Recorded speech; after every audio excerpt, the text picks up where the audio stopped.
right now. Let's kick off picks and bans for Game 1 between Just F6 and Team Bisco. Team Bisco, I think, would be the favored team going into this matchup.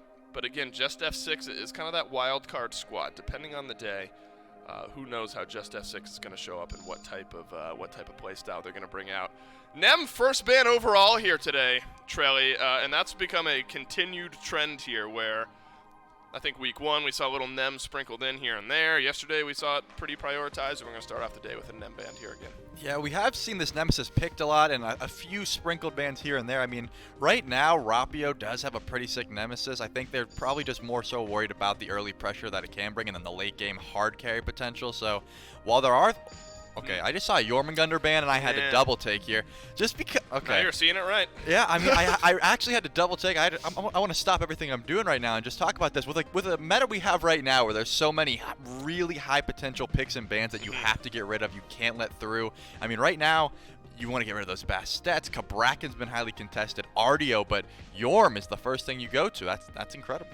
Yeah, it's very intriguing and leaves open the Bastetts and leaves open a Serket and leaves open a Kabrakan.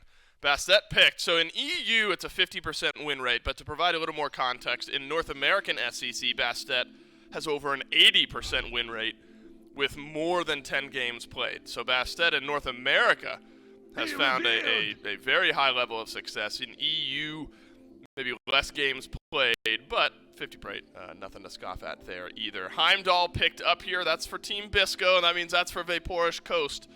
Heimdall, a pick that Coast plays at a very high level, and when I talk about it, feels like it's a matter of time before Coast makes a play. It is often on Heimdall that you see those plays get made. Agni's going to get picked as well. And so, Trelly, the mindset for Team Bisco is, let's get our carries picked up. Yeah, stick with what you know at this point. Coast, he's good on this pick. He can stay safe. He can also hard carry with it. He can get pressure, or if he's getting camped, his purple buffs are getting invaded, he knows how to sit at that tower line, teleport away when he needs to. He's not going to be getting too far behind ever on this pick. And Sap getting the Agni, I mean, we've seen how good Agni can be right now, especially with this double flat pen meta. I mean, I think they got everything they want here. Yeah, there's kind of that 2-item power spike. You get Deso and Divine Ruin in no particular order, and Agni really starts to chunk, especially depending on who's in the jungle. Looks like it's going to be Bastet now with Osiris picked for Just F6. If you can get off some of that burst damage super quickly, you're chunking down junglers on their way in. So Jormungandr gets banned. You have to remember, it's against the Lemogao, though. I think that's a Lemogao-centric ban. If it's not Mogao on the other side, I'm not sure we're seeing Yorm get banned out. Cthulhu, though, I think scratches a very similar itch out of the solo lane in a strong controlling pick, and I think something I can still expect Lemogao to play at a high level. Yeah, if I'm remembering correctly, Mogao also used to go the Bancroft's Talon Kabrakan start. He likes these Guardians in the solo lane, so at this point maybe they're just saying, hey, I know that there's already some good Guardians in the solo lane at this point. We're just gonna have to deal with it and say we'll get rid of that Yorm, Cthulhu, Artio, Kabrakan, those sort of picks we're just gonna have to deal with those because right now Yorm is the spookiest. So I understand where they're going with there, but now they have a lot of CC locked in for the 2 Guardians for Team Bisco, Ganesh and Cthulhu. That's gonna be devastating. Yeah, a lot of space control there. The Dharmic Pillars very strong as far as team fighting ultimates go. I'm just imagining a world where I'm dropping a Dharmic Pillar somewhere, Descent into Madness for Lemogao, and then there's just chaos in the fight. And then, oh yeah, we got to deal with a Heimdall. Oh yeah, we got to deal with an Agni. And there's still one more pick. You got to deal with as well. Right. At some point, you got to have to deal with something else out of the jungle, we assume. Let's look at the Just F6 draft, though. Got to show some love there as well. Bastet, as we've mentioned, been very prioritized in North America, EU as well. And then you follow that up with Medusa, Osiris, Morgan Le Fay, and Serket. Serket, another pick that in North America has been looked at very heavily. What do we think here of the Just F6 draft overall? I mean, when I'm looking at Just F6, I see a kill lane in duo. You have Medusa, one of, if not the most aggressive hunters right now in the early game. Serket, who has been banned away from pretty much everyone. You haven't seen too much of the Serket support even get through because of how much pressure it can bring. Versus a Ganesh and a Heimdall, whose early clear is not the best. I think Just F6 wants to get very aggressive in this duo lane, try to put Coast as far behind as possible so that they can look for some pressure over there. You have the Obelisk you can try to control. control. You have Gold Fury on that side of the map. It's a very important lane to try to control right now. So I think they're doing a great job just drafting that high-pressure duo. Right, we talked a lot about the duo lanes going into this matchup. Game 1 is where it all begins. Team Bisco versus Just F6, a spot in the EU SCC on the line at the end, of course, of this best-of-3 sets. No winners or losers in the set after this one, but a big momentum swing for whichever team is able to get off to a slightly better start. Listimics on the Osiris, Lamogao, of course, over on the Cthulhu. And normally, Trelly, I think we'd be able to just kind of ignore the solo lane for a little while. These guys are going to farm up. Eventually, they'll teleport in, might get some fighting happening. But it's been different, where junglers have started on the right side of the map. They hang out in lane for a little while. And every once in a while, we're seeing a kill roll in the 2v2 in the solo lane for the first couple levels. Yeah, it really depends on what start they want to go for here, but looking at where the mid laners are lined up, I can't imagine that they are going to be going for that 2-2 start where you have your jungle and your solo laners specifically starting together. It does look like they're just going to go with the old traditional tried and true, go to red buff, go to mid, see where you go from there. Doesn't mean they can't get aggressive because, again, there is teleports available, so no sort of beads in the early game. So if they do want to look over at that solo lane, they could get some early gank potential over there. Right. Every once in a while, you'll see kind of a lopsided relic selection out of the solo lane. One will have teleport, the other will have beads. The relative impact of the teleport versus the beads always called into question. We're not going to have that conversation this game. Both solo laners have teleports. Appreciate you sticking with us through this pause. We'll get right back into game 1 literally right now. Thanks, production. That worked out very, very well. I look towards the mid lane as well here in this matchup. Sotos playing Morgan Le Fay, a pick that hasn't been at the top of the mid lane chart, but still does provide some good space control. As Maskill finds a nice chunk of damage onto Sap. There you go. Early pressure in the mid lane is going to open things up as Sotos on this Morgan Le Fay. I think Trelly might need a little time to wind up. But the ability to find some of that range damage and control, very strong here for the Just F6 mid laner. Yeah, I do think that Sotos is just going to outrange Agni for a while as Robin blinks in and gets some poke on the coast here. But it looks like they're trying to turn this. Silence, I don't think, really wants to take this fight right now. Level 2 Ganesh, not too much to deal with this lane at the moment. But in the mid lane, I do think that just Morgan Le Fay is going to outrange the heck out of Agni until that level 5 mark where he can actually get the bombs to help clear the wave. I mean, Flame Wave is one of those abilities that comes out from your person, so you have to be standing very close to the wave, where Morgan Le Fay can clear from a distance very easily. We did know, I think, as we look back at the dual lane, that this is how the early part of the lane would go. Heimdall needs some time to wind up, and it's going to take a little bit longer if Maskill able to make this gank work. Porsche Coast had eyes for Rotwin, but it's just a bit of a bait. Coast does not get into the Bifrost, and Just F6 have their just desserts. First blood over to the left side of the map, and it's a perfect target to pick it up. Maskill on the Bastet gets this game started, gets this set started with a kill, though could be some more fighting here in mid. Sap has to dash away. Maskill wants to re-engage. It's just a bit of poke.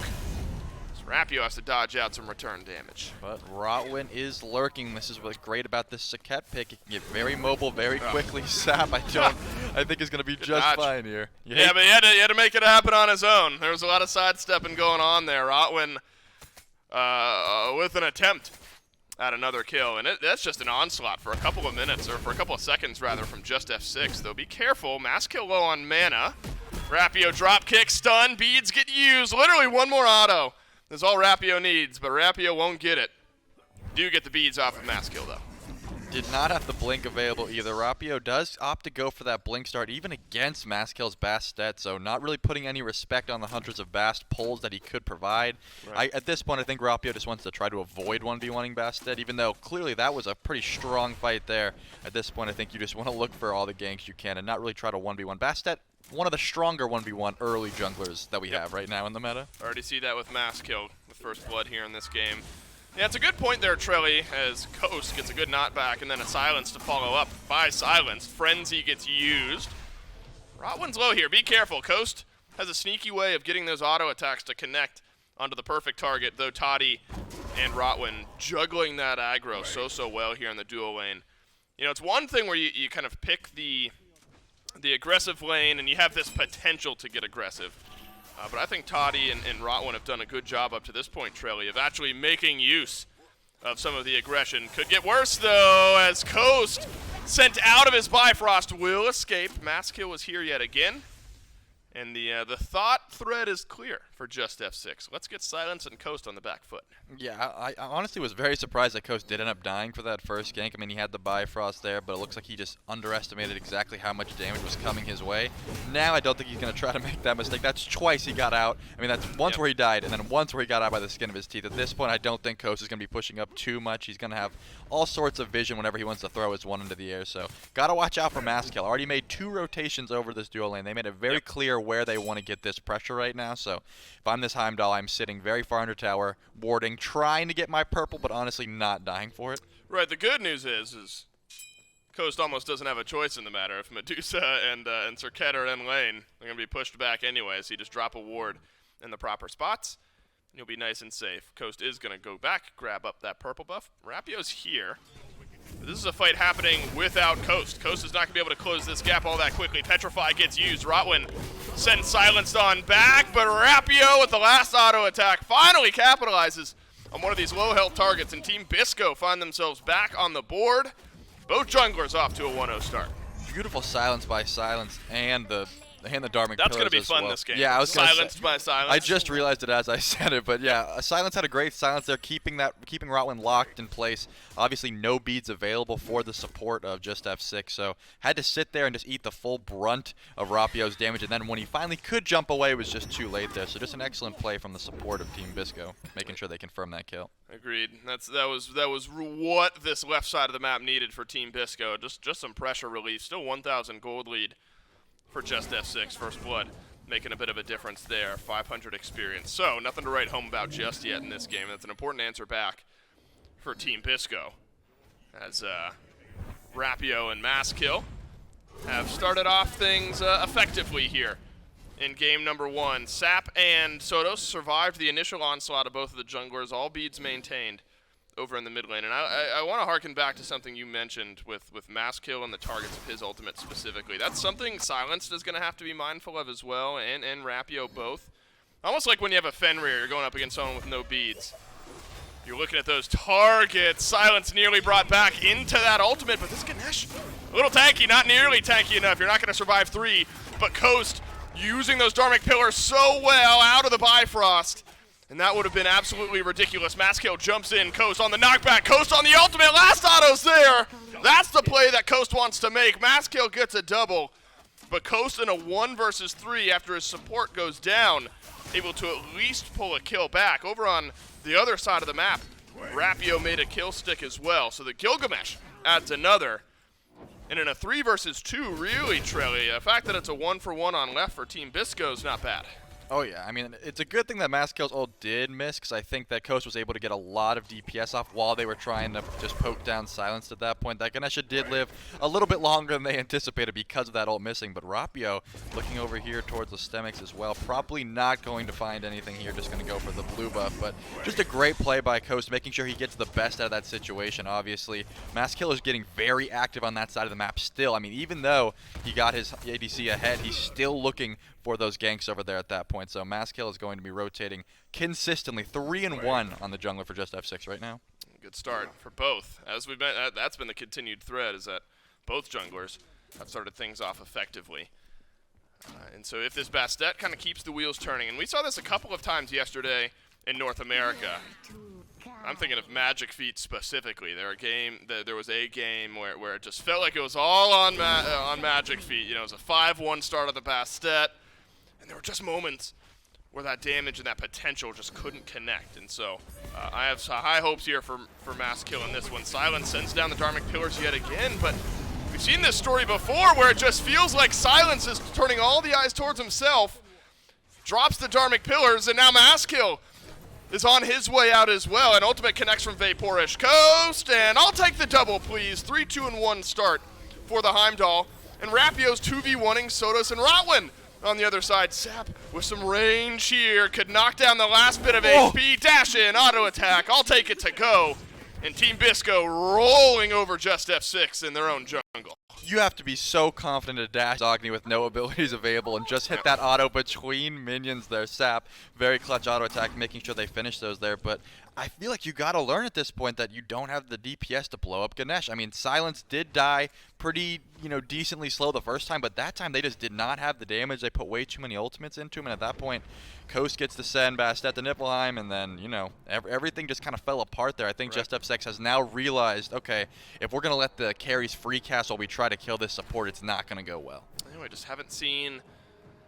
It's been just jumping on Silence, who then throws down the Dharmic Pillars, and then Coast has been perfectly positioned to rotate through and find damage later on in these fights. But I haven't seen Mastkill's ult pull Silence back yet. It's been a lot of jumping on the Ganesh, but not pulling the Ganesh back in without those beads. So maybe a difference in mindset from Just F6 could get something going here. But a complete flip of the script. That small golden XP lead that we mentioned a bit ago was for Just F6, and now Team Bisco have flipped it around. And really the worrying trend here, Trelly, is the 3,000 experience. 1,000 gold, nothing absurd there. But you're behind in effectively every role except solo lane right now by 1 or 2 levels. And so hey, let's send some pressure over to the right-hand side of the map. We're feeling like we're Just F6, and that's where an advantage is. Rapio no good on the drop kick. But the rest of Team Bisco rallying around Silence as the Dharmic Pillars have put Masskill in the back of the Harpy Pit. First ultimate out of Lamogao, and it's going to set Sap up for a big kill onto Masskill. Listimic still has Lord of the Afterlife, and that one going to get used on its way out. No mana for Sap, and I think 1 for none is what we're looking at. Yeah, could be looking to continue here. Sotos is pretty pushed up, but Sap does not have the mana to continue this fight. Unless Lamogao has a sick root here, I don't think they're going to be able to fight anything. Just a great rotation by Team Bisco. Oh, I didn't even realize they still were chasing the Silences, just hungry for more. They get the beads down at the very least. And it looks like, oh my goodness, he's still going in. You got to know you're dashing into a Silence, though, by Silence. Kosha, I was going to say soloed Toddy. That's not true. Rapio is over there on left. Team Bisco have done a really good job of juggling the aggro and the initiation kind of in the mid lane here on this disengage. It's a dash in from Silence. It's Sap finding some chunk damage from range. The way Silence is playing right now, just, the air of confidence when a Ganesh can play this way, even in that last little mid lane skirmish where he just dashes in, gets the beads off of Sotos, little things like that have been a difference maker from early on in this game. And now it's a Gold Fury to Team Bisco. And the gold's starting to get a little bit worse. Experience has gone down another 2,000. Gold has expanded another 1.8k or so. And Just F6 has just not been winning the little battles so far this game. No, definitely not. And at this point, you have 3 people that have ticked over to that level 12 mark for Team Bisco. So Just F6 is going to have to deal with double relics from all 3 of them, when none of them, except for Listemics, can really follow that up. Listemics still has not backed yet, so it doesn't really have one available. But that's your only form of contention right now, is Listemics does have a 2-level lead in the solo lane on this Osiris, but I don't think they're going to be able to do too much off of it unless they want to make a rotation to the next Gold Fury. Winds of Shamash down as Rapio and Masskill were 1v1ing. Lamogao descends into madness as well. Blue buff respawns, but doesn't matter. Rapio gonna secure it. Does Coast and Toddy get left alone here in this lane? This is a matchup, I think, that has high potential for 1v1 just because of the play style of Vaporish Coast. Toddy sticks around a little bit too long, half HP left. Rotwin's level 8 though. Like, do you really want to do this? Yeah, Coast just sends him into the universe, and look at his crash down point. It's underneath the tier 1 tower. Rotwin will dash away, but Coast has got to buy Frost, and he's going to rotate back in. Toddy has used the ultimate. Aegis out from Vaporish Coast. Get my man, the 2v1. He is absurd, and it turns it around. Team Bisco on left, Team Bisco in mid, and it's Team Bisco everywhere. I sometimes worry we hype him up too much, but no, there's no way. I mean, just the fact that he's pented Mifflin is giving me enough credit to just hype him up right now, but I'm telling you, put it on replay. I said it feels like a matter of time before Coast makes some type of play in these games, and you're right. There's a risk of overhyping. But it feels like that happens every single game this guy plays. It is nuts what he's doing over on the left side. Maybe something goes better in the mid lane as Sap gets jumped on by Rotwin, but that's a level 8 Cirquette still. Sotos has got to leave the fray. Rapio jumps in the back, and we're starting to get just a little bit unhinged here. Should be a kill onto Sap. There's no health and no mana on this Agni. Now, literally no mana, but yeah, I don't think it's going in Just F6's favor. Sap will die, but it's a triple kill for Rapio. The 4-piece around the corner. Bad to worse. No lane on the map winning. Certainly not in the jungle. 602 for the kill, Ganesh. I really thought they were about to pull FG there. Obviously, they didn't have the numbers for it, but Rapio with another quadra kill. We just saw one in the highlights before. Obviously, that was all because of Sap's baiting, just 1 HP, consistently getting out there, of course. Can't really get away from a full HP Osiris at that point, but the whole team just coming together as a whole right after Coast wins that 2v1. I mean, they just have a mental victory right now that, like no other. I mean, Team Bisco's got to be riding this high, and they're not going to stop at this point. What are they afraid of? Nothing. If I'm Coast, part of me just wants to ult in just to gap close. You know what I mean? I don't even need it to connect onto Toddy. I just want to try to bait out the dash away from the Medusa and then use my ult to just get in range and swing with those auto attacks. Coast hurts so bad right now. Crusher, Aussie, and Exy. Look how far behind Toddy is in items. Like just in lane at the moment.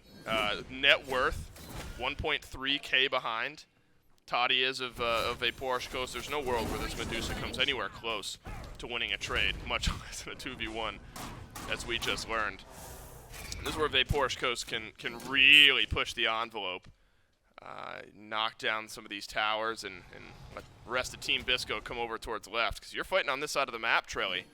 You're fighting with a giant lead, and that's what Coast has got here. Petrify out. Coast turns around. Yeah. It was only a matter of time, wasn't it? Now Rapio's unstoppable over in mid. And at 15 minutes, Trelly, I think we're starting to get a bit out of control. I definitely think that's kind of where we are at right now. Looks like Fire Giant could even What start just to happened? be looked at. Where'd the other 2 kills come from? Because Coast got 1, and then I saw Rapio got 1. I guess there was already fighting This is getting unhinged. Rapio got a double kill. Oh, Rapio got a... All right, so I missed the double because I was too busy watching Coast do his thing. I don't blame you for missing anything at this point. It's happening very quickly. Listemic's the only one able to try and defend this FG, possibly going for a steal here. He is close enough. Yeah, And, it's like they're like shaking him upside down, asking for his lunch money. They shove him in a locker, and then they take his lunch money anyway. All 5 members of Bisco get themselves the Fire Giant. And in a sudden swing, 8,000 gold is the difference with Fire Giant. I'm not sure what this is not your jungle anymore, Maskill. This is not your side of the map. If you're not in your Phoenix, you got to assume somebody from Bisco is going to make you pay for walking on forward. And I imagine we're going to get a couple minutes here of just a lot of this, you know, juggling these kills out. Team Bisco really, at this point, probably just groups up and starts shoving down these objectives.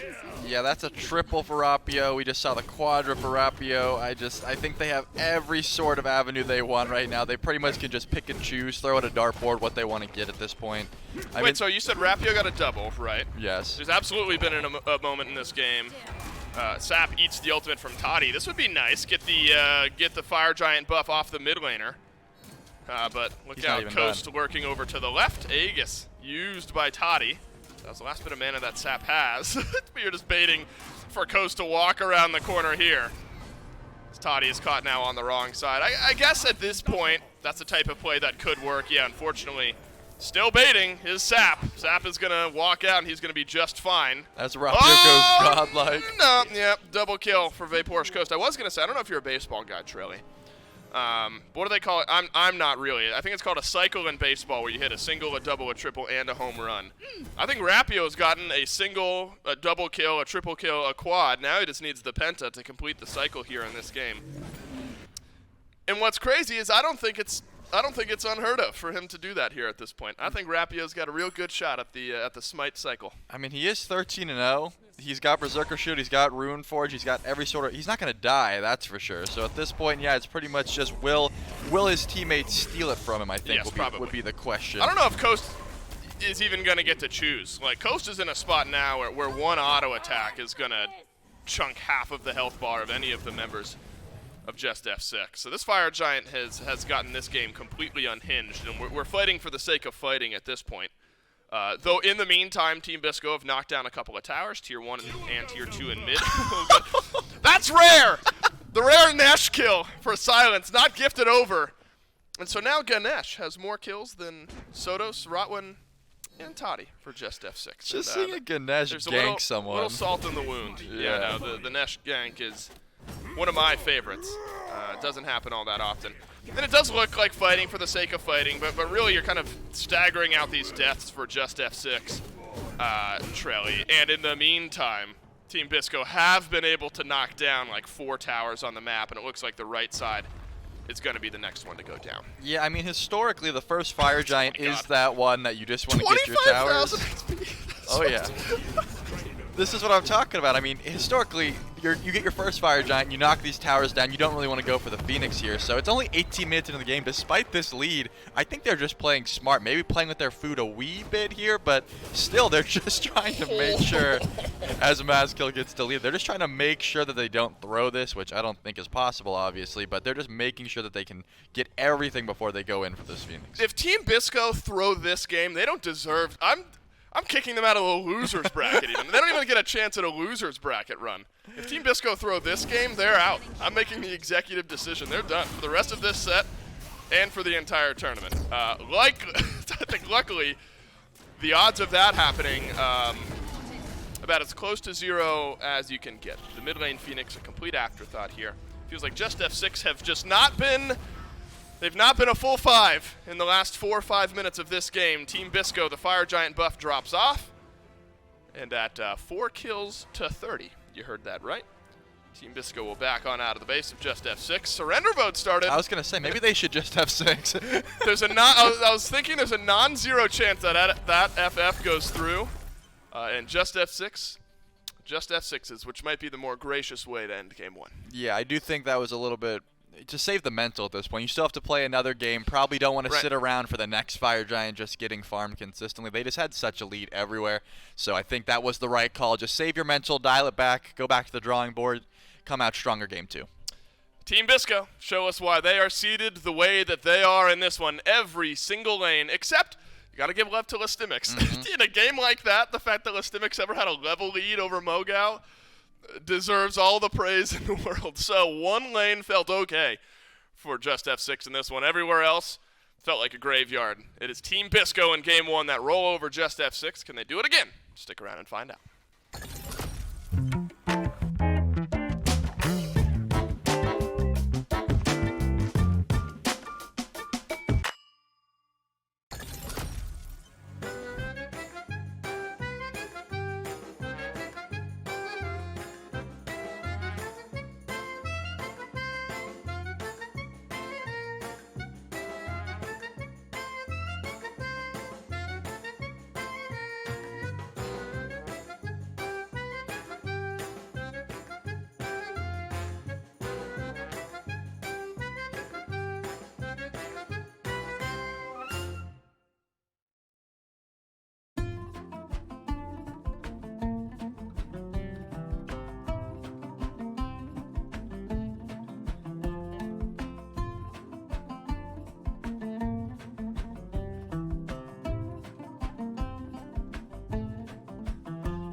Game 1 of Just F6, and Team Bisco's got a little bit of everything, except a pentakill. Literally everything except a pentakill. No Fire Giant steals, though, so... Alright, I'm backtracking. Not everything, but a whole lot of killing. That's for sure. If you're a fan of high-octane Smite, where one team's got a 15,000 gold lead at 15 minutes, go ahead and rewatch game number 1, because Team Bisco, despite dropping first blood in the duo lane, roll over Just F6, who just F6s later on here in this game. Mass kill rotates over to duo lane early. It's an early first blood for Just F6. The early game is going okay. That's the only part of this game that went okay. Team Bisco turns it around, rights the ship, and ends this game not by killing the Titan, by forcing the enemy team to surrender. Yep, and unfortunately, the irony is not lost on us. Their name is Just F6, and they did Just F6. Yeah. Again, I think it was the right call. The lead just snowballed out of control. Saves the mental. Yeah, they tried to keep that dual lane down. As you said, Massacre rotates over, gets Coast killed for first blood, and then I think Coast just was able to stay relatively farmed up. They put too much into silence there, and then once he came online, it was just they didn't have anyone. They have no more targets to kill at that point. Yeah, triple kill. This is the quad for Rapio. And I was talking about the Smite cycle, getting every iteration of a kill, single through pentakill, in different moments. You can't get a pentakill and count it for single, double, triple, quad, and penta. Rapio came damn near close, just missing out on the pentakill. I believe this, one of these highlights for Coast is just disgusting. Reading the dash in, getting the knockback. And that was one of many plays that Coast made here. This is definitely it. Yeah, this is the one. Yep. In the turning and the placement of the ultimate for Rotwin, who jumps away, and then Coast is like, nah. That's not how this is going to work. Goes back in. Back turns the Petrify. Aegis's the dash back in. This kid is absurd. Yeah. This kid is absurd. And I'm serious. There's a world where I'm wondering if we're just banning Heimdall, which is and that's a Coast ban. Nobody's banning Heimdall right now. Bisco are just going to first pick it if you give him the chance.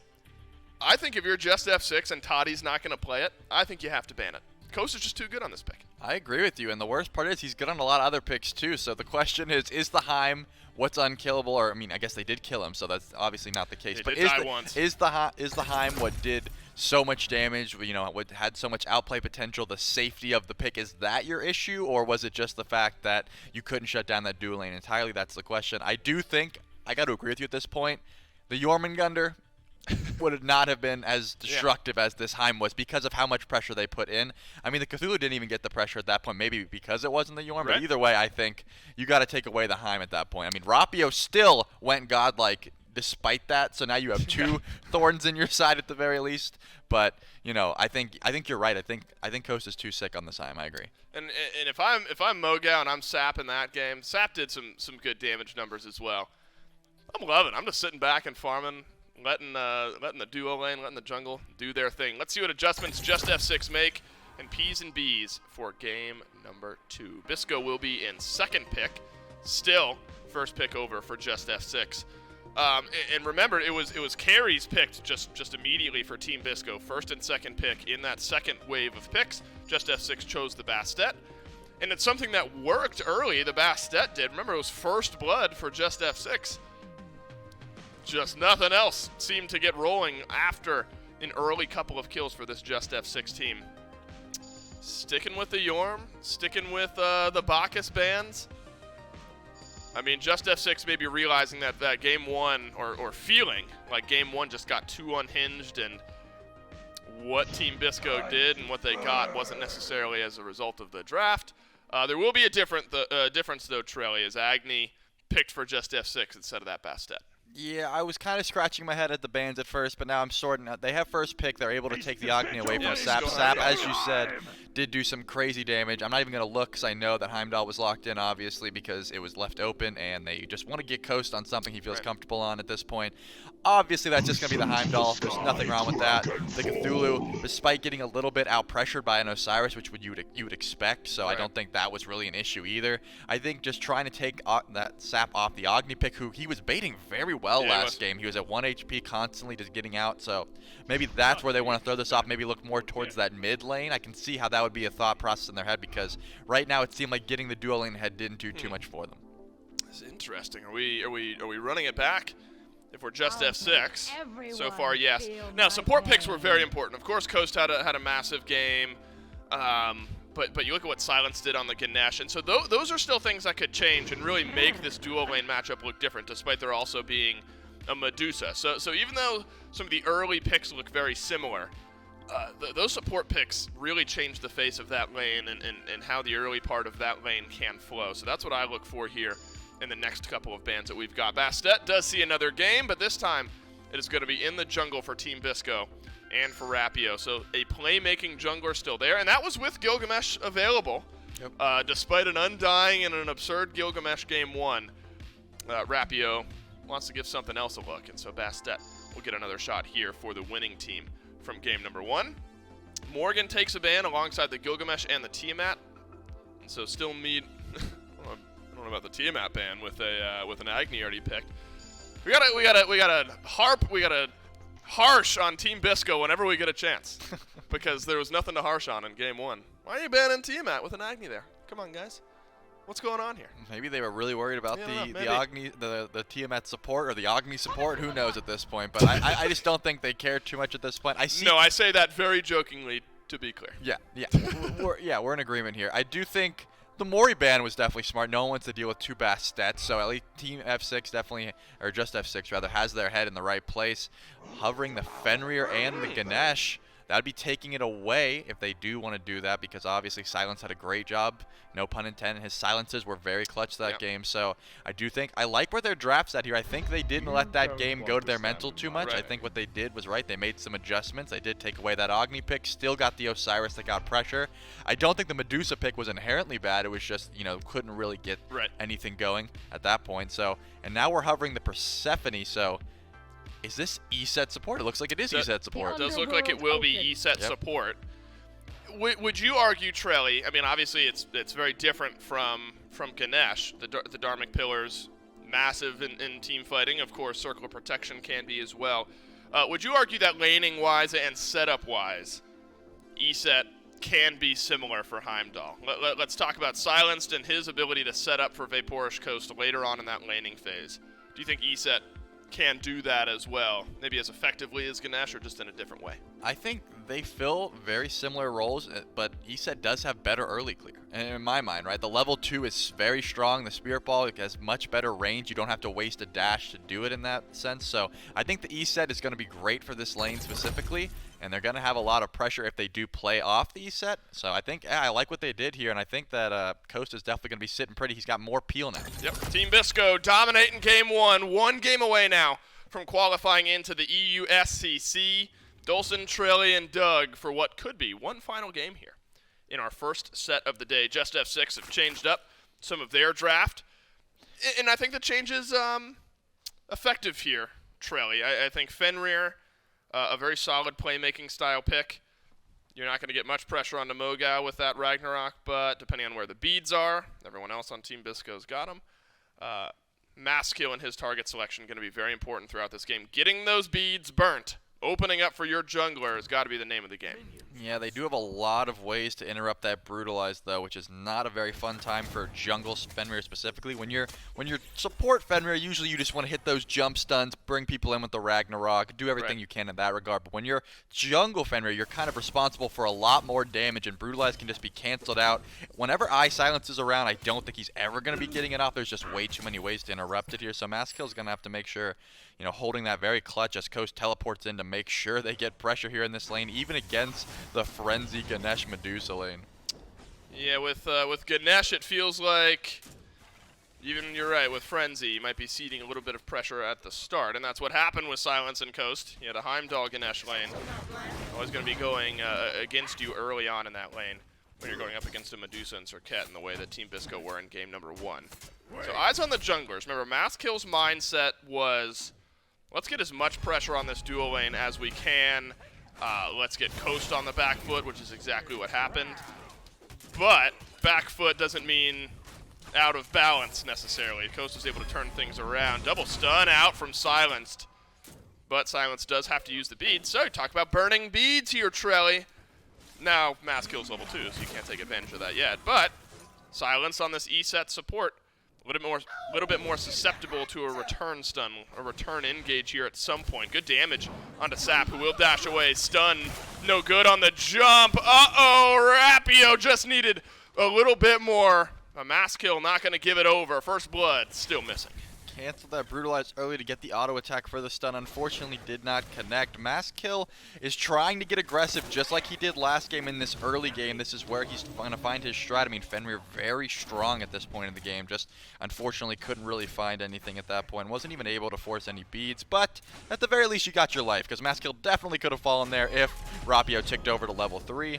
Now we're just back to the farm game. So I don't hate what he's doing here. I think he does want to get active, but maybe, you know, just land that jumps the next time goes a little bit better. Yeah, things might look a little bit different. If nothing else, you're maybe taking some beads away. But good dodging out from Team Bisco there in the mid lane.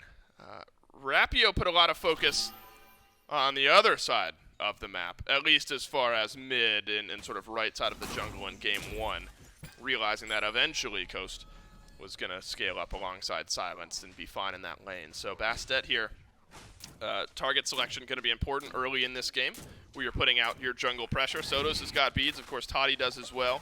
Soda's mass kill. And so where Rapio puts that pressure naturally could be a difficult game of chess for the Team Bisco jungler.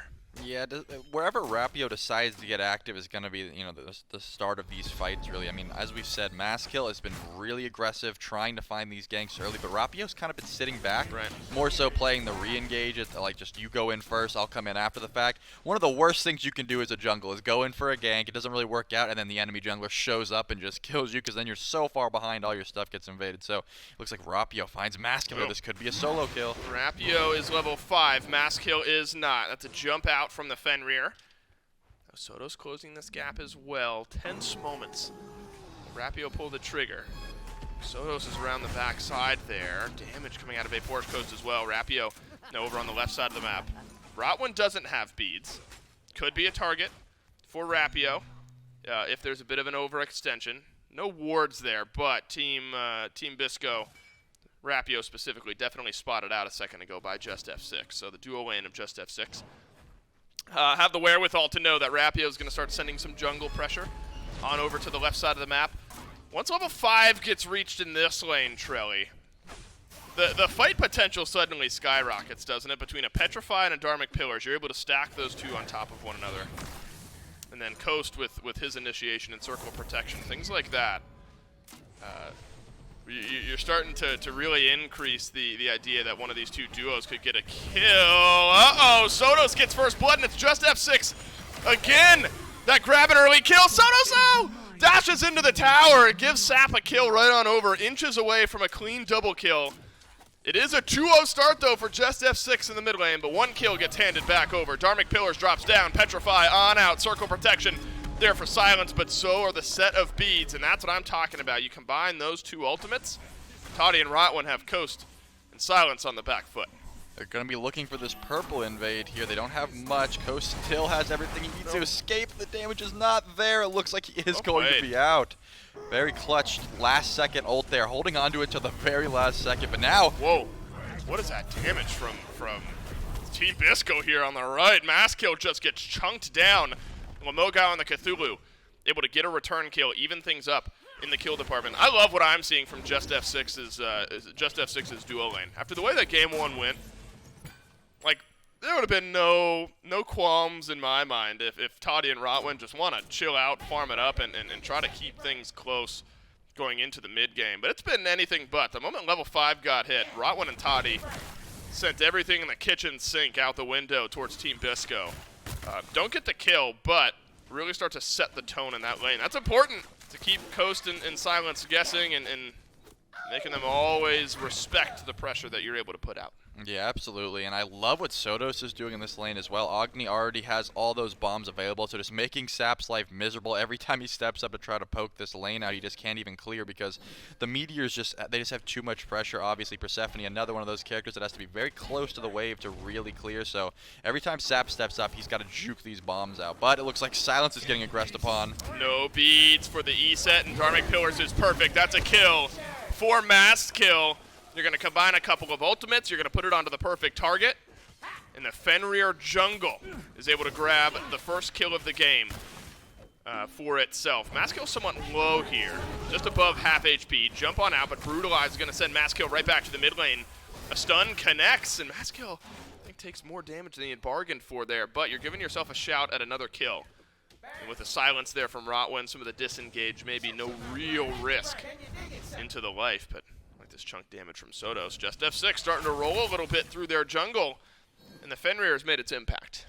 Yeah, this game's still looking very similar to last game in the sense of silence is going to be the main target for right now. No sort of CC immunity as long as you don't get that circle of protection off before you get picked up. Even if you do, you can get pulled out of it, but obviously that's your only real tool for survival right now. If you're silenced, you don't have a shell or anything like that. So just kind of trying to live at this moment. Once Iset gets those items online, but look at this early gold pull. Yeah, what a call. 7 minutes in for Just F6, and Gold Fury will go down. Rotwin and Maskill are both low, but Team Bisco not in range to even get kills on the back end. When you talk about a team in Just F6 that has grown, the chemistry is built up, these are the types of things we're talking about. I mean, that's a minimal lead that Just F6 are rolling with into that Gold Fury. And just knowing the exact amount of damage and the exact amount of time that they have to get that Gold Fury down, so impressive. And that builds up a lead a little bit further, 1.4K or so, 8 minutes into game 2. Yeah, just making sure you have tabs on everyone on the map. They knew they had plenty of time to burst that one down. Such an early Gold Fury to be able to go for, obviously, but when you know that there's no one even close to contest, you kind of can just pull it freely. I mean, right now, if you're Team Bisco, you're definitely just looking for all the farm you can, not trying to poke up too far, because if you do, you're going to get grabbed by a Ragnarok. Silenced has beads, but use them a little bit late on in the initiation. Double stun out. Maskill, oh no! The last bit of damage, the last tick is all that was needed, but it's not there. Sotos takes the Bastet ultimate, use the beads to shrug it off. So there were potential kills all across the board there. Maskill, the one who ends up getting the lowest in that fight, but does not die. That counterpunch back by Silenced. So strong. You got to keep your eyes on those beads now down for 145 seconds. Yeah, I definitely think that's still an L for Team Bisco. I mean, Silence loses the purification beads. Maskill didn't have to use any. Right. You do get Soto's beads, but no one's really aggressing on him right now. He only went in there because he was trying to save his jungler. So I just think Silence is consistently going to be that target going into some magical defense here, trying to stop some of that Agni burst that keeps coming his way. Not really any way to juke that out. So I do think that, you know, Maskill is doing everything he needs to right now, and honestly, it's not going to be very difficult for him to find Silence once again, because Silence has to rotate to these fights as he's doing right now. 3 versus 2 on the blue box. Going to become a 3 versus 3. Double knockup from Lemogao as the Cthulhu ultimate is buying so much space here. Rotwin body blocked back against the wall. Dharmic Pillars walked through by Lemogao. And Rapio is in on the re-engage. Team Bisco called Just F6 on the blue buff. And Just F6 kind of left one out to dry there. Rotwin was always going to die, but now the blue buff spawning on the other side. And now there's a numbers advantage for Team Bisco. That's an up-down for Maskill, but Ragnarok used defensively as the chunk damage still rolls in from range. Rapio gets the ultimate back, but just wide. Doesn't grab the pull onto Maskill. Yeah, if Sotos came over, I'm pretty sure they could have found some damage there, but it looks like he was trying to get his farm, his red buff. He doesn't really want to deal with these rotations over and right now. I just think right now Agni is doing the most damage on the map, and if he did rotate over for that blue buff, they probably could have seen some sparks fly, but also you want to make sure you're getting your items online. Probably just want to clear your waves as effectively as possible, so just making sure he gets his farm, not going to show his face over there. And they didn't really get too much at this point, tied up the kill lead, but still the gold in favor of Just F6. Yeah, sneaky kill onto Rotwin is not going to make any big waves in this game just yet. We're halfway back to the Oni Fury, so that could be the next big clash that we see these two teams have, something Bisco realizing. No, Just F6, they're going to make a call around these Furies one way or another. So this takes a good bit of damage here. Rotwin walking back forward. That means Sap, locked in place, has to disengage. Dharmic Pillars are through.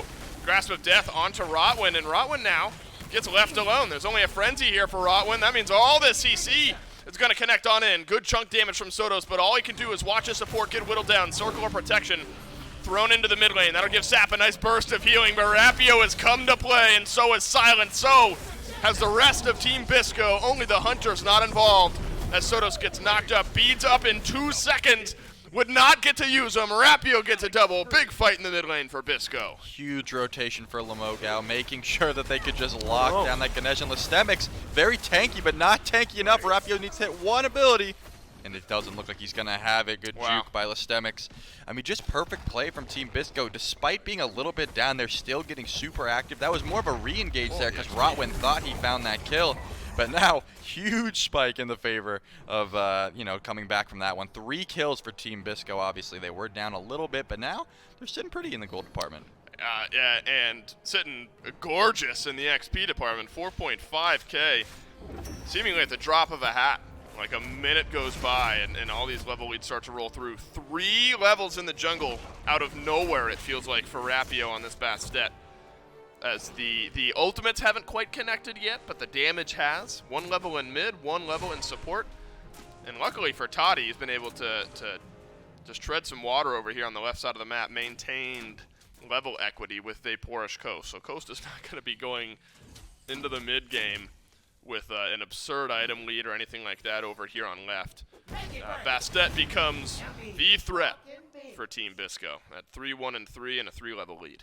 Oni Fury did just spawn, though. Could be starting to get looked at here. Coast making sure he had vision just in case they tried to sneak it again. But I do not think that just F6 is going to be able to try something like that anymore. Obviously, you already hyped on it, but that XP lead is going to be very dangerous. It was the same sort of thing last game where those 2 relics are going to start to tick over. Mass Kill is level 11 right now. Doesn't have a Blink or an Aegis available, so doesn't really want to get too active right now. Can't really get 2 relics down from the carries right now without using them yourself, so I think they're not going to be able to pull this Gold Fury. They kind of just have to be on the back foot here. Good Spirit Ball by Silence as well. Sap, despite it feeling like Sotos has kind of maintained control of this mid lane, we are even, and there is a net worth, however slight it might be, 100 gold for Sap. So this Persephone, despite receiving some pressure from Mass Kill early in the lane, has not fallen behind. Exactly the opposite. And the build has been able to flow through as a result. Spear of Desolation into the Charon's coin, so flat pen immediately into percent pen, and then back to flat pen for Sap. It feels like any target that Sap is going to be looking at is going to be taking a whole heap of damage. Grasp of Death flies right down Main Street, but the streets have been cleared, and Just F6 will avoid the initiation. Rapio sent out his ultimate as well. Just F6 lived to fight another day. Yeah, I think they assumed that both of them were going to hit those abilities, obviously. I think one of them was just like, yeah, you'll stun for me, I'll stun for you, that sort of thing. Surely we both don't miss. Yeah, I think both of them are like, ooh, okay, all right, let's back it up, you know, we'll hit those cooldowns. Hopefully Just F6 doesn't try to force anything now with those 2 huge teamfight ultimates out of play, but it looks like they're not getting too active here despite just swing and a miss on both of those. But you'll have to see that Persephone will just clip to nothing here because most people don't even hit the cage anymore. They just go for the wall, they try to get the entanglement because it is very difficult just to hit that 1 cage option there. So yeah. Whenever I see it go down, it makes me happy. You gotta hit it. It's one of those abilities that's very rewarding, but you gotta make sure you lock them down. Yeah, agreed. Bastet ult has felt, I would say, difficult to hit recently. I mean, I've only seen a handful of like really impactful Bastet pulls. You know, a lot of them it feels like flying by the wayside. I mean, Bastet's still strong enough to deal damage and do plenty outside of just the ultimate, but like Rapio, you know, a 2-3 level lead without having had a big Bastet ult just yet. Some of them were connecting yesterday, but once they do start connecting for Rapio, world's a little bit different. There you go. Rotwin locked in place, pulled back in, and there's no chance here. Silence detonates the circle of protection. That's going to be another kill onto the Ganesh, and Ganesh has just been food here. Lamogao getting chomped up on the right side. Maskill answers back with a kill. So, drop support on one side of the map, drop solo lane on the other. But Team Bisco playing around the objective on left. That's the Oni Fury. Uh-oh, Toddy gonna get jumped on. Rapio adds another kill. Soto's close by. Remember, you can chunk down some of these objectives, but it gets reset by Team Bisco. A dash through finds good damage, but there is just way too much still on the map on left for Team Bisco right now. Listemics has teleported into the back line of this fight, but there's too much for a lonely Osiris to do. Now Maskill goes in alone. Aegis times out. Sap dashes away. No kills will drop for Team Bisco, and it's a delayed deicide As Just F6 loses, everybody in the Oni Fury will drop as well. I think Maskill actually missed Brutalize there, kind of got nervous, canceled it on the wrong target, then tried to just make everything that he could out of that situation. Unfortunately, so many low targets, he just couldn't pick which one. I did mention earlier, though, it's very hard to get that full Brutalize off anyways, but man, they just seemed like they had at least 2 picks there, but they just couldn't connect, and unfortunately they staggered, went in, so Maskill goes in first and Lestemix comes in after. It's just an unfortunate series of events there for Just F6. They just could not find anything in the Gold Fury, and all the kills in the world go towards Team Bisco. That feels like the game-breaking moment, doesn't it? Like in Game 1, there were some turnarounds, but things were even. Then one big fight is there for Team Bisco, and everything snowballs out of control from there. This feels like that moment here in game number 2. I mean, you kill everyone. Rotwin respawns before the official deicide can come out, and you get the Oni Fury. Suddenly the gold has spiked. Suddenly the experience has spiked. If Team Bisco are able to do the same type of lead pushing that they were in game 1, could be them qualifying to the EU SEC based off of that fight. Still some opportunities though, Trelly, but some of the gaps have widened where it was really a jungle lead in experience. Now spread out a little bit further. Rotwin has just been taking a lot of these initiation ultimates. Frenzy's going to get used here. That's a simple kill for Team Bisco. I gotta tell you, I'm very surprised that Rotwin opted to go for the shell there. I mean, it just seems every time this Ganesha steps up, he gets CC chained. Yeah. Every single stun ability onto him, and then Team Bisco is able to just snowball off the fact that it's a 4v5. And the shell got popped there. Just, it's not going to help. You're stuck in a cage. You're getting hit by so many abilities. The Bastet's pulling you back in. I mean, I think the beads were a necessity there, and they're just not going to be happening. So obviously, Rotwin's either going to have to put his juke shoes on, or just going to have to deal with getting completely CC chained at the beginning of every fight now. This is an 0-4 Ganesh. So Just F6, they survived the laning phase in a way that they weren't able to in game 1. But the mid-game has just really become difficult for this Ganesh to find initiations. Really the mid of the map for Maskill, Sotos, and Rotwin. The initiations have just been going the wrong way so far. Now Rapio back to 5-1-7. Coast returns to some type of lead, gets a tier 2 item to the tier 1 item that Toddy's got in the back pocket there, and 2-level lead for Vaporish Coast. Ticks over to 20 at 18 minutes. Yeah, 18 minutes. That's pretty absurd. Coast has just been on a farming spree.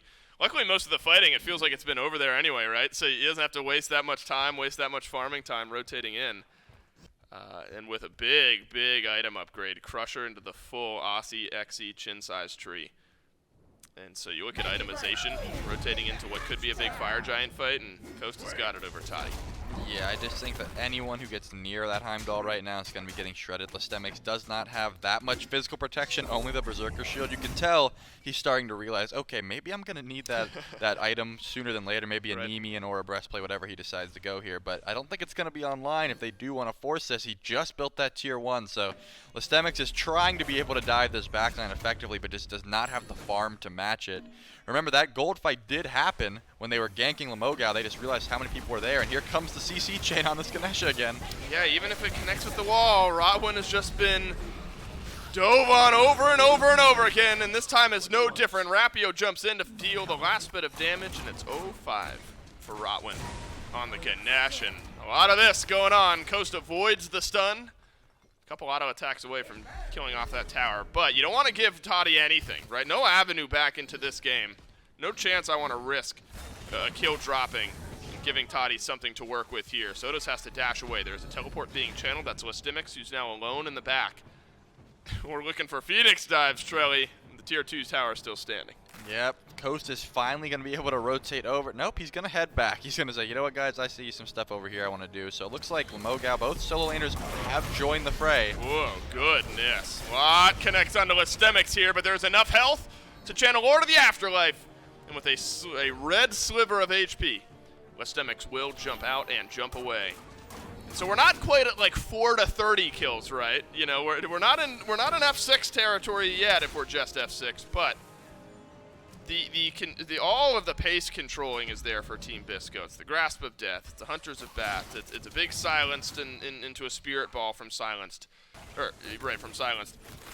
Just F6 just haven't had much to say about anything And I guess, Trelly, they got to hope that they're able to farm up here for another few minutes and get to level 20 and get some of those items there. Well, Tati did tick over that Shinsai, so pretty much matching Coast build besides the Death's Temper that was finished. Obviously, they're trying to sneak this Primal Fury before anyone gets in. It looks like they're going to be able to. I don't think anyone from Team Bisco really cares at this point.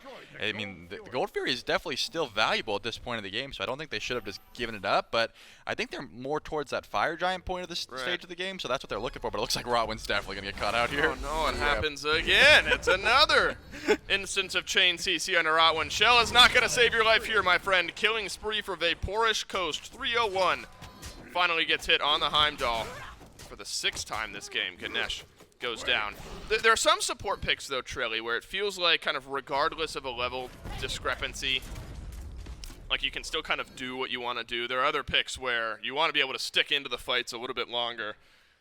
Do you feel like Rotwin, I mean, it's a difficult question to ask at 0-6, Rotwin has not up to this point been able to do much of what Ganesh wants. Is the name of the game for Rotwin here, frenzy, shell, and hope that Dharmic Pillars can go down before he dies? Yeah, absolutely. I think he's got to stop playing this frontline game he's doing right now because he's more valuable right now alive than dead. As long as you're in the backline staying with your squad, I think you just let Maskill and the Stemix dive as they are right now onto Rapio trying to find a pick here. Yeah, gotta be a kill, and that's a good one. It's a shutdown onto Rapio. Was 6-1, now falls to 6-2. And again, if nothing else, even if you're not fully pulling yourself back into the game, you're at least delaying Team Bisco from pushing their lead any further. But Moga with that Void Stone. Sneaky damage onto Maskill, who avoids the knockup, and now Mogao in a 4 versus 1. He will die as well. Team Bisco in a bit of a conveyor belt over in the solo lane. Lose Lamogao for 50. Lose Rapio for a minute. Just F6 have a 5 versus 3 around this Fire Giant. I said a few moments ago that we had our game-breaking moment. Could this be it for Just F6? They're turning it around. You've lost Rotwin immediately. Grasp of Death is great. Toddy is low as well. And Coast is hunting a man who doesn't mind a 2 versus 1. And he will take this 2 versus 1 up against Sotos. Coast sustains up a little bit into the Bifrost. Will send him forward. Ultimate to reposition. Aegis used by Toddy. The Harpies deal in the last bit. Coast stares down 3 and makes the play, but Team Bisco still have a carry. They still got life in this fight, and a 5 versus 3 will end in a deicide for Team Bisco. Yeah, even if it was a 3 versus 5, those are the 3 you want to have alive at this point. I mean, even without Rapio, all you need is someone to peel and 2 carries to do physical and magical damage, and that's exactly what they had. Silence was providing all the peel they needed. Obviously, Coast teleported in at that point, so I think he was asking for death, but he really just wanted to make sure he asserted some dominance on the Toddy there. So did everything they need to. 3v5 shutdown. Don't quite pull the FG at this point because they really can't. They need Coast damage, and I think they want to make sure that this Fire Giant buff is on their ADC right now. But, I mean, even 3v5, the health bars weren't completely full, but Team Bisco just showed their dominance in that fight right there. And maybe that was the best opening for Just F6. You kill 2 members on right, they're dead for a minute, you're right by the Fire Giant. Maybe that's your best chance to get back into the game. Unfortunately, it's going to just happen again. Rotwin's just been given the business over and over and over and over again this game. Fire Giants pulled by Team Bisco. Vaporish Coast back on the map. Don't think he'll use the Bifrost to rotate here to right. Will not. Fire Giant goes to Team Bisco. And we are getting closer to that 4 to 30 kill range where we were in game number 1. Just F6 had their opening, Trelly.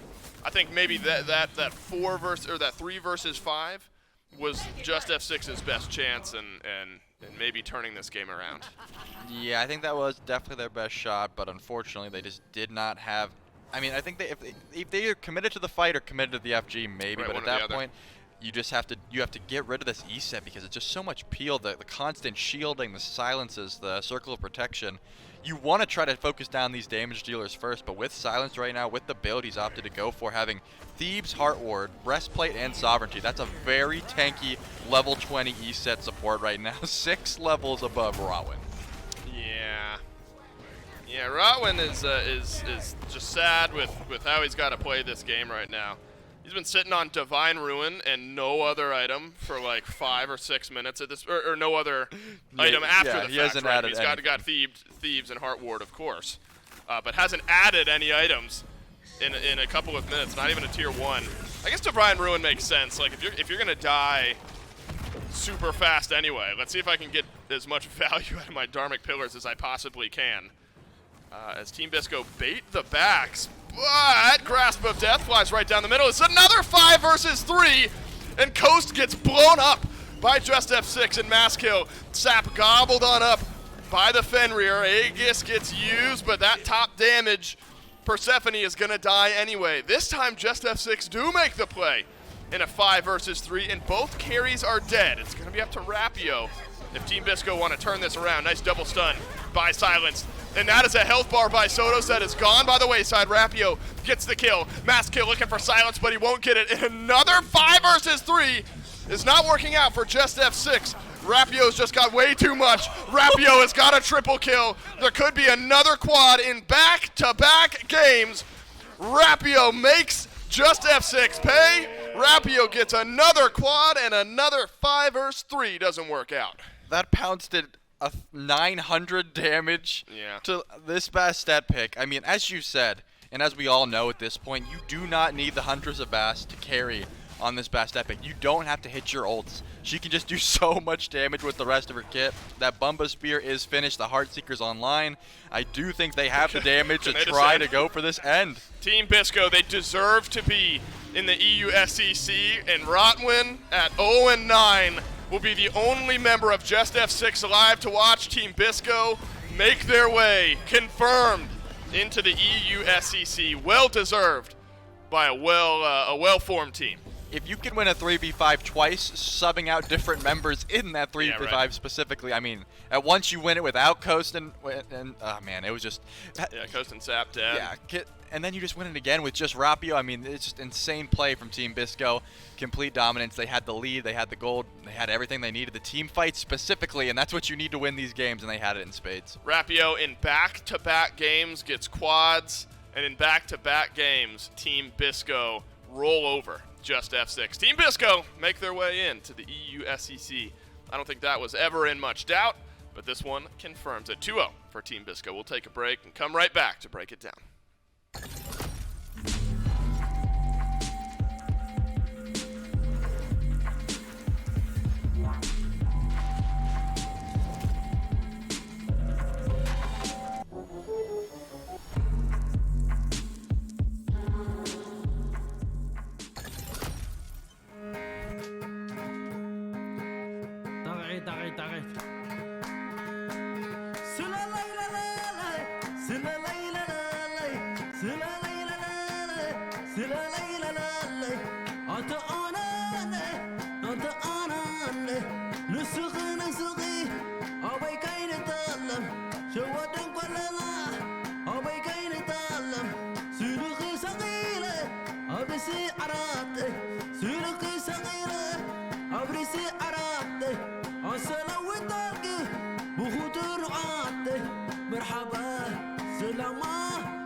la main, la hi-rez l'homme. Enjoy, enjoy, enjoy.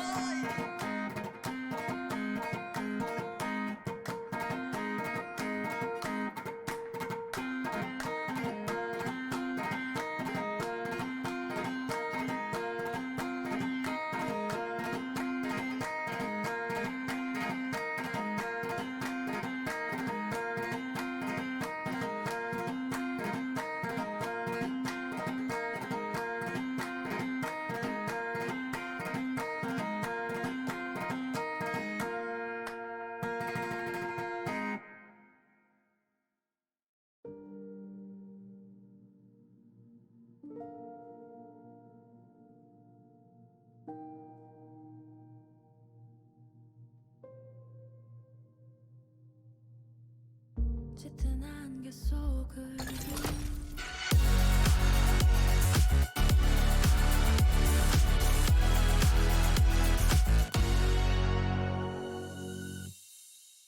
In a very similar game number 2, Team Bisco qualify their way into the EUSCC. Congratulations to them. Not over for Just F6, still a chance in the losers bracket. And if you're excited about Season 9 of the SPL starting up here soon, you're feeling the merch spirit, you want to grab yourself something, there's a last chance sale with our partners Insight Apparel Company at shop.smiteproleague.com. Our Season 8 merch will not be available ever again after Sunday. And there's an actual sale going on. So now is your time to jump in, grab yourself some SPL merch, and set the stage for the Smite Pro League, which will be returning here shortly. So shop.smiteproleague.com. That ends on Sunday. So make sure, what is that, 2 days from now? My goodness. The days all blend together. But you got a couple days. Shop.smiteproleague.com is where you want to head for that. Team Bisco, though, Trelly, in a very similar game. Takes a little bit longer this time. I think Just F6 held on. But there's still just these game-breaking moments. You know, there's some games where it just kind of slowly bleeds. The farm, the neutral objectives, there's not all that much fighting. In this game, it really felt like there were just a couple of moments where the game just got broken wide open. Yeah. And you just sort of knew that Team Bisco were going to start to run away with things. There's a fight in the mid lane that happens where Team Bisco turned the fight around. This is like 10, 11 minutes into the game. This one right here, and look how it starts. It's Just F6 pushing forward, but the end of this fight is anything but happy for Just F6, and this is the real big first turnaround in this game. Yeah, where Rotwin thought he had a kill there on Sap, drops the Dharmic Pillars, a little bit overcommits, doesn't have the Purification Beads, as we said many times throughout that game. Sort of gets locked in here, then Lemogao made sure to get that huge rotation, then the dive just ensues, where just bit off a little bit more than they could chew there. Just F6 wanted one pick, and they ended up losing a few. And this is another look at how this fight happens. Feels like this was happening a lot, though, didn't it? Where Rotwin was walking forward, and no fault of his own, just the way that Team Bisco built their draft. Rotwin would walk forward, get locked in place, get taken down. That was when Rotwin was just like 0-2, 0-3. This game ends a little bit more uncomfortably for the Just F6 support. And then the next moment, Just F6 felt like they were just kind of walking in. Right, as of right now, only Rotwin and Toddy are dead. Sodos dies. Okay, Listimics is going to go in. Look at the top of your screen. Masskill is alive on the back of this fight. This is only like a 2,000 gold lead at this point. And so nothing is out of reach.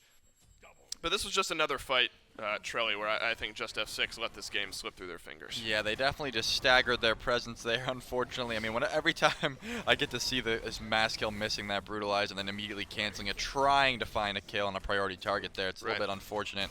I just think if they were all in here together, all three of them, they definitely would have been able to, but they would have lost the Gold Fury in the process. So just an unfortunate series of events for Just F6. They definitely held on, as you said. It wasn't a complete blowout. I think Masskill was getting very active, doing what he could early. Yeah. 6-5 stat line for him, obviously, but it just wasn't enough when the whole team plays so well together. Rapio in back-to-back games gets double-digit kills and very, very low deaths. 10, 2, and 9 this time. One of my standout players of this set. I think you're right. Masskill deserves some props. That Fenrir was finding some pressure. Just not enough on a consistent basis. And then Rotwin at 0 and 9. Again, it's not even so much in fault due to Rotwin. It's just the Ganesh would walk in, drop the Dharmic Pillars, and then there was a Grasp of Death, and then there was a Silence, and then there was a Spirit. But I mean, everything was just getting piled onto this Ganesh, and Route 1 just couldn't do anything this game. 26,000 damage for Sap also deserves a shout-out, where this Persephone got to a point where the damage numbers were just flowing a little bit too much for Just F6 to deal with. I don't think Just F6 out of contention even for qualifying into the EU SEC. Of course, there's going to be a loser's bracket run for this team. I think an uncharacteristic couple of games for Just F6. I think, Trelly, no matter what, you give Team Bisco the edge in this set. I think a 2-0 was not unheard of, but I think the way it happened didn't feel like the potential that we know that Just F6 have. But as I've mentioned, not out of it just yet for Just F6. They will move on to face the winner of 5 Ls and Peace and Love. And so a couple of sets away from qualifying into the Smite Challenger Circuit here in EU. That is the first of 4 sets we've got today. Team Copyright versus Oogie Bogies up next, followed by Belt Slap Thunderhead, and then to end the day, Winter Frogs versus Late to Scrim. So, Trelly, I mean, I think all things considered, give me a recap in your mind of this set. Team Bisco versus Just F6. Start off the day with a 2-0. You surprised with the result of this? No, definitely not surprised. As you said, looking into this, I mean, I had no doubts in my mind that Team Bisco were going to be making it to the SEC. I don't think we count out Just F6. Again, as you said, they definitely showed some promise here. They were up against a solid roster that's been playing together for a while. They know their carries. They know how to play the map very well. So, Team Bisco, no doubt in my mind, we're going to take this set, but I don't think we write off Just F6 yet. They have a loser's bracket to play through here, and they showed some promise in this game. I agree. Just F6, a consistent and a high chemistry team that has their eyes on the EU SEC.